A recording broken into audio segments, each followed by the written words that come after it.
having to teach children that did not know any English and still have them go from point A to point B was something at the end of the day, you're like, wow, education really is important. What really motivates you to do all these things? A lot of us complain a lot about how things are. So first is recognizing that no one else is going to make that change. You're the best person for the job. Mentorship often comes from listening to the stories of other people. Wow. And asking questions. I don't have many people that surround me, but the few that I do have, family and friends, I would consider them mentors in different ways. So what is success to you? So leaving a legacy for my children, leaving a legacy for my family, and looking back and being proud of my journey.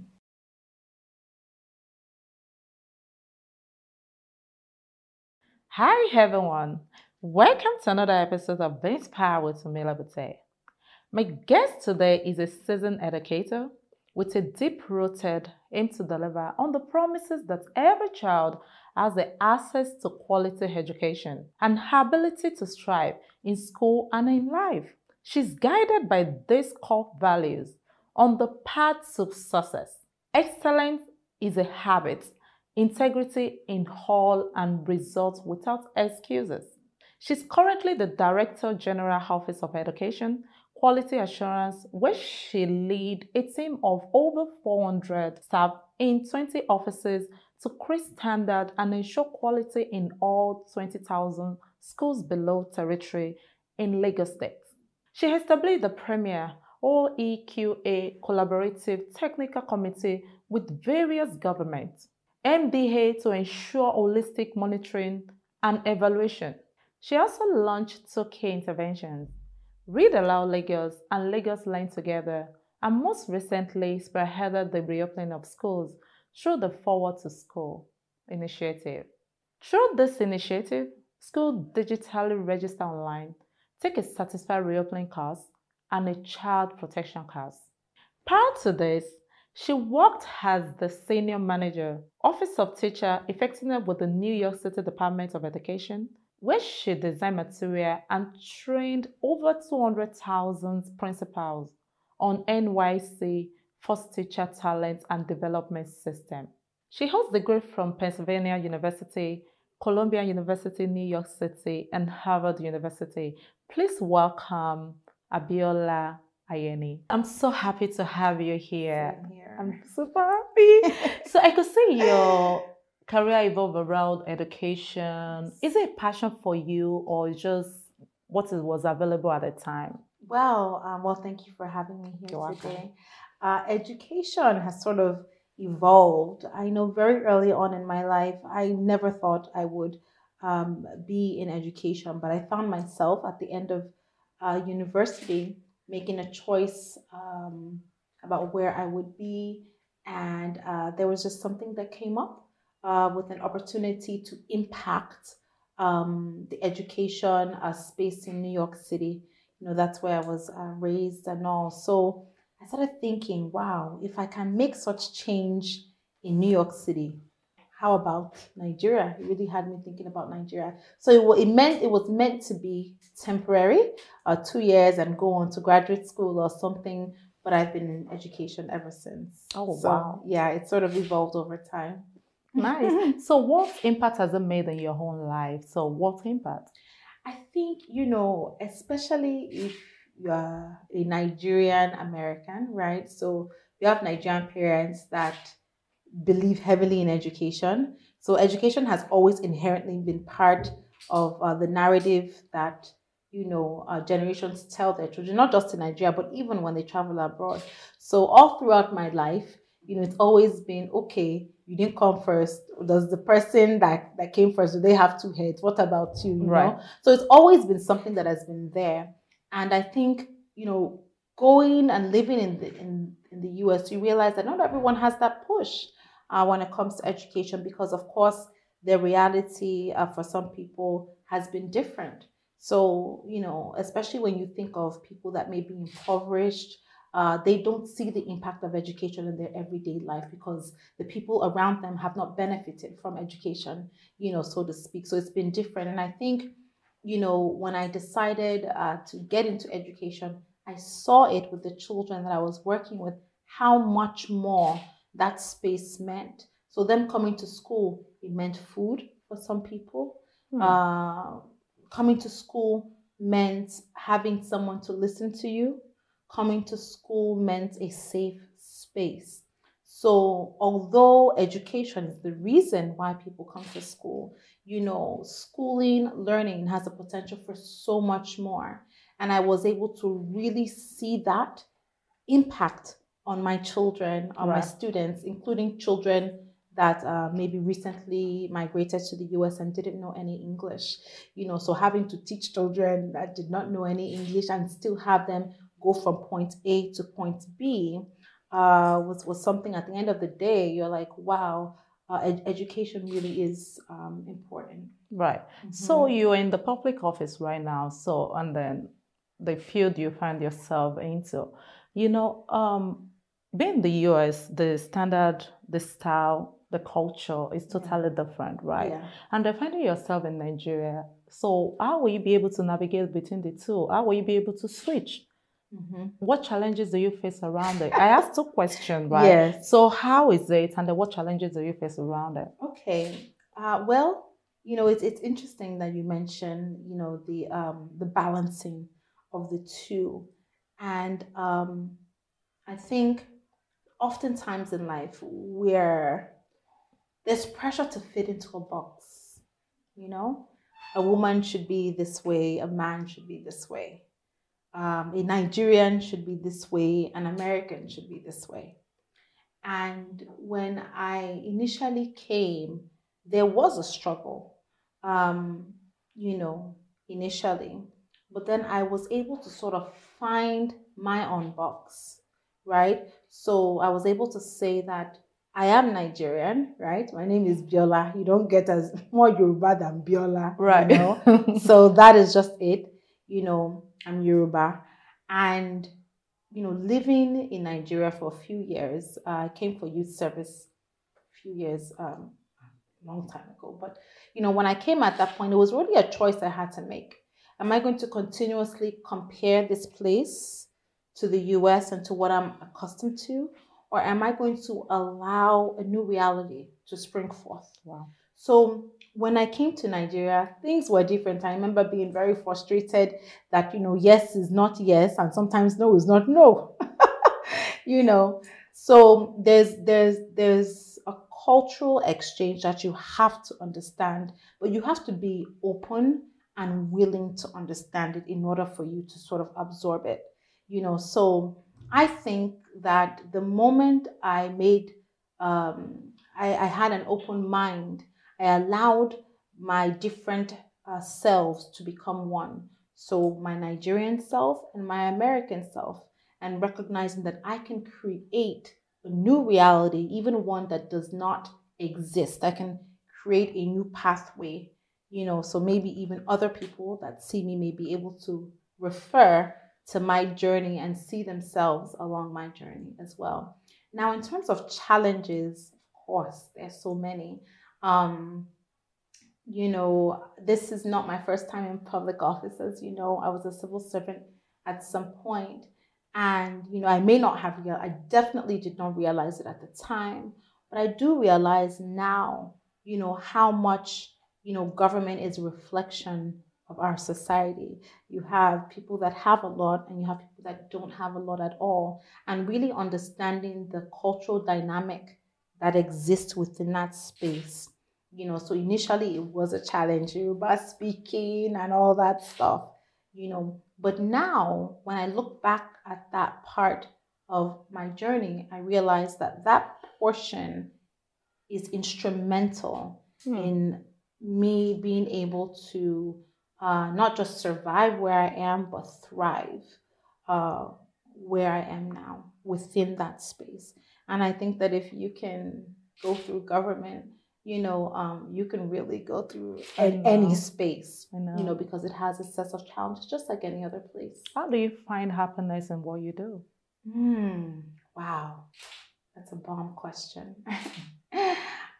I personally find happiness in saying, I know that the work that I do is centered on children, but there are many people that are instrumental to making that happen. And when I look at like my staff, a lot of them are probably old enough to be my parent, to be honest. But when I look at them and I know that we're on this journey together, so I don't separate myself. I see potential as to where they can be, and I see the strengths. I see the strengths that they bring to the table. So for me, happiness is recognizing the strength in other people and helping them, supporting them, and also recognizing the areas of improvement and having them also be able to look at those sides critically and then of course make a decision if they want to, if those things, if you're going to allow those things to continue to be, barriers to you, then you will be left behind. Yeah. But it almost feels like putting up a mirror. And I think for me, it's not like I'm just sort of giving. Happiness is, having a school come to me and say, thank you so much. I had no idea about this. I never thought my school was going to get approved and we're able to help. Or have a parent come to me and say, thank you so much for intervening, in this issue that we had.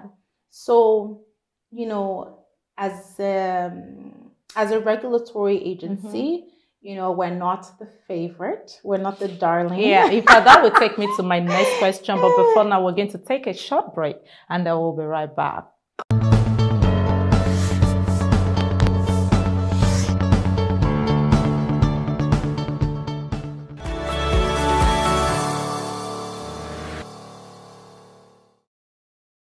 Welcome back on Being Inspired with Umela Bate. So, Biola, I know that you guys either approve or disapprove. Yeah. So I'm sure that you've already disapproved a lot of people that want to own a school due to maybe they didn't meet up with the standard. Yeah. How will you be able to manage? Because that's not a space you want to be in. Yeah, I mean, it does take, it's a lot, but it's something that, we recognize that, not all schools are going to look the same, right? So the models that we have for our states, we have to keep in mind the population we have. People are moving into Lagos every single day. There's no land. So we need to consider the needs of our people.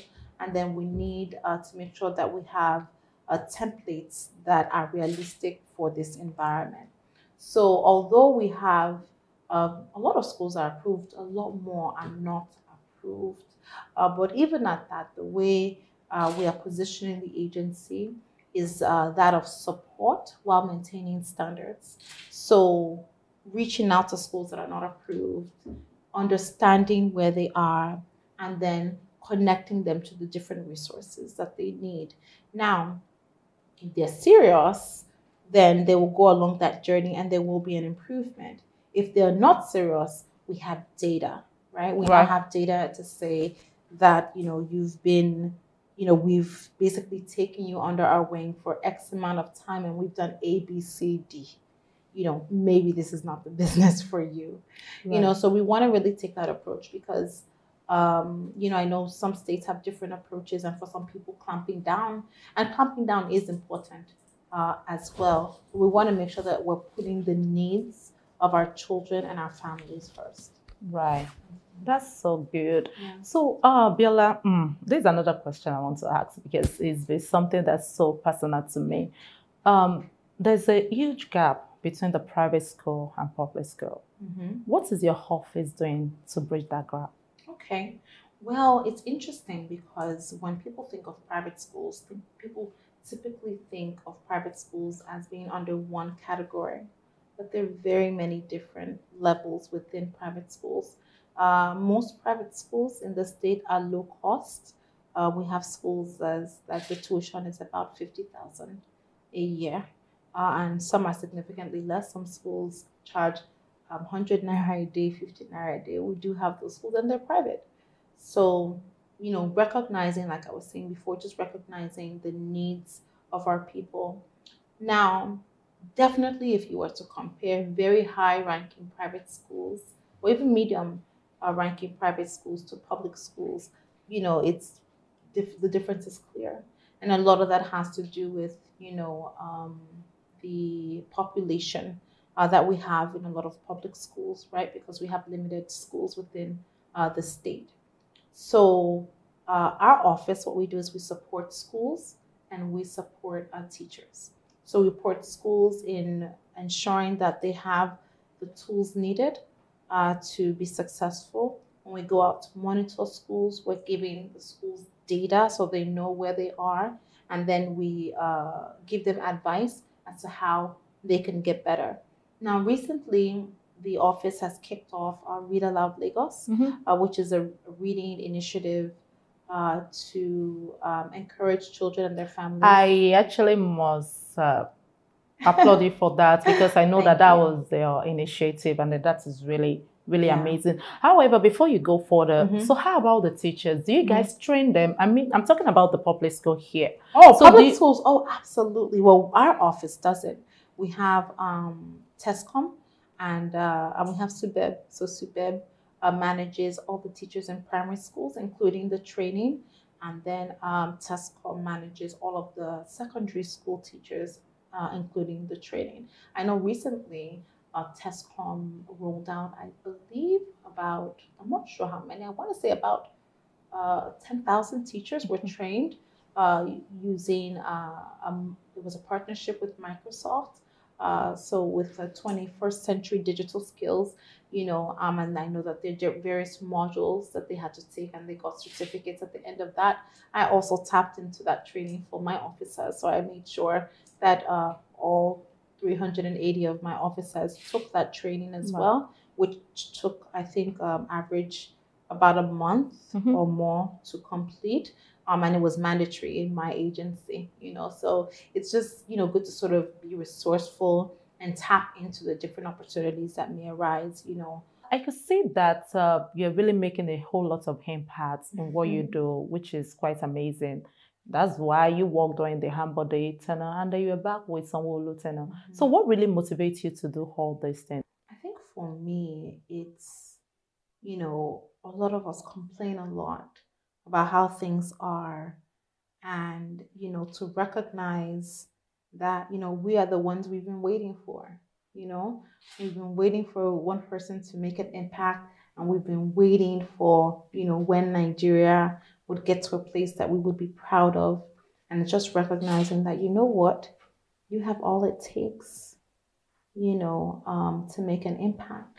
So first is recognizing that no one else is going to make that change. You're the best person for the job, and you need to do that job. So I think on one end, it's recognizing that. Another end is my children, right? I think about, what will they meet, right? They're young, and of course I can probably afford more than the average Nigerian in terms of the education that they get. But even at that, even with a really good education in Nigeria, there's still huge gaps between where our children are here and where their counterparts are over the world. So it's just thinking through, if things are not fixed, will my children abscond? Will they say they are not coming back to Nigeria when they're old enough to make their own decisions about education and living, and when they have their own children? So I think for me, it's just seeing an opportunity and just thinking through how I can impact that ecosystem. I know that there's but so much I can do, right? But it may be a place that someone else will be able to pick up from where I left off, to continue that journey and make it to the end. Wow, that's so powerful. You think about, sometimes when we're doing something, we should think about the people around us, our children, they're actually watching. You want to create a space where they will feel comfortable and that they will be proud of. Right. That's so amazing. So, Biola, another question I need to ask you. I know that you have different degree, you're improving yourself and all that. So how do you expand your skills? How do you improve yourself over time? I think for me, it's very important to be honest with yourself about where your blind spots are, and where your shortcomings are. And not every year is going to be the year that you read 1,000,000 books, right? Sometimes you'll have droughts. Sometimes you'll have so much time that you're doing so much. And I think being in this space has made me realize how crucial my time is, how important and how little of it I actually have, right? Because I'm very busy. But busy does not equate to impact, right? So I've made a conscious effort to keep track of my busyness, because sometimes busyness can be a distraction as well, where you think you're doing things, but what you really are doing is checking in and checking out. Right. So for me, it's just being intentional about spending some time with my children. Even if it's like a Saturday morning or breakfast, I know this time is blocked off, that I'm spending with them. It's making time to connect with family members and friends. It's making time to, read however long it takes me, and not really putting pressure on myself. Like there's what a kind of book timeline. do you read? You do know, I like to read, motivational books. Now, what I've been reading, believe it or not, is my Bible. Wow. I've been reading my Bible in a way that I've read it front to back a few times, but recently it's like, don't put pressure on yourself. Even if it's a chapter that you keep reading over and over again, something else will be revealed during that time, And then I like also reading about women, so that book, Lean In, yeah. I read it halfway at some point, and then I started reading it all over again. So for me, it's not putting pressure on myself about what success looks like or doesn't look like, creating my own version of what success means for me at this time, and recognizing that that definition will shift, and it's okay. I'm okay with it. Do you have a mentor? I would say yes and no. So I don't have people that I, officially check in and check out with. I would say people that I draw inspiration from, that I like the way they've lived their lives, or sometimes it's even just line managers that I go to for things that I may go through at work. Sometimes it's even my husband, believe it or not. Wow. So it's recognizing that people around you have different strengths, and whatever it is that you are facing an issue, because I like stories. So my background is English, and I like stories. So my mentorship doesn't always come in the form of point 1, point 2, module 1, module 2. Mentorship often comes from listening to the stories of other people. Wow. And asking questions, so even when I first meet someone, when I get to know them, I'm curious about, what their family life was like, how they ended up in this position, and asking about maybe decisions that they've made. So I would say a lot of the people, I don't have many people that surround me, but the few that I do have, family and friends, I would consider them mentors in different ways. Wow. You should be a proud mom. I'm so into all your conversation. So if you're not to be in the field, what would you have been doing? Interesting question. I think I would have gone into law. Oh. Yes. Because you actually studied English, right? I did. And my intention, because in the US, you can't study law as a first degree. Right. So my intention was to go to law school. And, the more I'm in government, the more that law degree really would have come in handy. Because I think with law, there's a way in which your mind shifts in terms of the way it thinks. I think, like even with your work as well, right?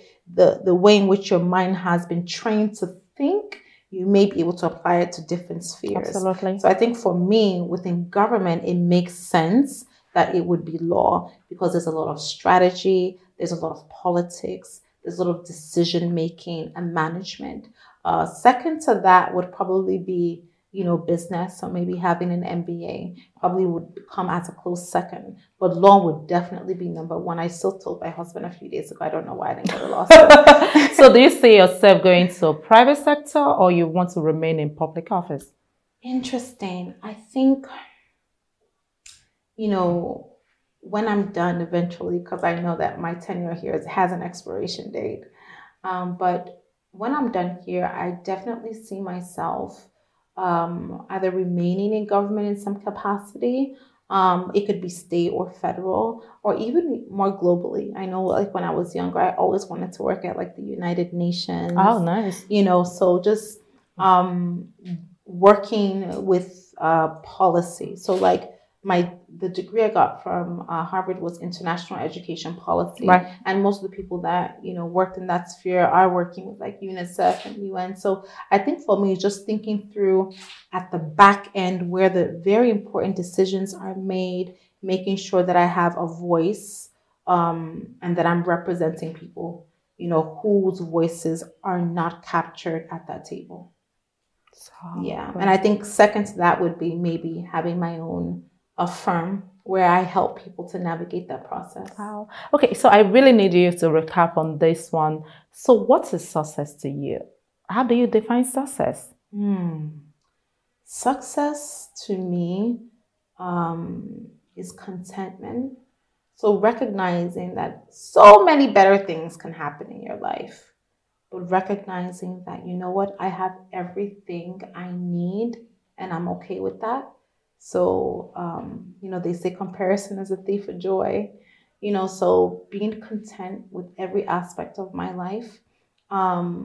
Success is, making a positive impact on the lives of other people. So when people can thank you for something, even especially if it's something that's not tangible. So especially if it's not something like money or a gift, when people thank you for a conversation or thank you for listening to them, I feel really good about that, and I would say thirdly would be leaving a legacy. So leaving a legacy for my children, leaving a legacy for my family, and looking back and being proud of my journey. Thank you so much, Abiola, for coming. I'm really happy to have you here. Thank you so much for watching. And she said something that really resonates with me. Legacy. What legacy are you going to leave behind? What is success to you? And then what gives you joy? Sometimes we think it's money, but some people is actually having the right thing done, having the right people around. You just have to define what brings you joy. What is your own success? And then what is your legacy? I see you next time on Being Inspired with Umela. Bye for now.